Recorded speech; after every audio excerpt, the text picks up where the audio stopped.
सर्वांना लक्षात ठेवा. आपल्याला कोणाशी स्पर्धा नाही करायची, परंतु आपली रेष मोठी झाली पाहिजे. ती रेष इतकी मोठी झाली पाहिजे की त्या रेषेचा पाठलाग करताना ती बारकेसारखे पुढे थकली पाहिजे. एवढी रेष आपल्याला मोठी करायची. मला 100% खात्री निवडून येण्यासाठी जी काही ताकद लावायची तर ताकद लावू, एवढी शक्ती आपण सगळेजण कामाला लावूया. सगळ्या पदाधिकाऱ्यांनी येत्या 4 वर्षाच्या कालखंडामध्ये जर ठरवलं तर इथला आमदार निश्चित स्वरूपानं एकनाथ शिंदे साहेबाला साजेसा असणारा पंडितराव धुमाळ साहेबांच्या रूपानं आपण विधानसभेत पाठवू. एवढी ताकद आपल्याला निर्माण करायची. आणि ही करण्यासाठी तुम्हा सर्वांनी आज फक्त निलंगा विधानसभा बोलवल्या, पण औसाईचं बोलवलं नाही.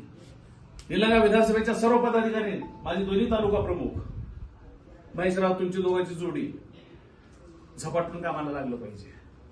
अशा कामाला लागलं पाहिजे की आता आपण माघारी फिरता कामा नये. कुणाच्याही दबावाला तुम्ही बळी पडणार नाहीत, हे आमचे तर पडत नाहीत, मला 100% खात्री आहे. आणि तुमच्या दोन जोडीकडे बघितल्याच्या नंतर आता निलंग्यात मला थोडं वेगळं वाटायला लागलंय. बरोबर.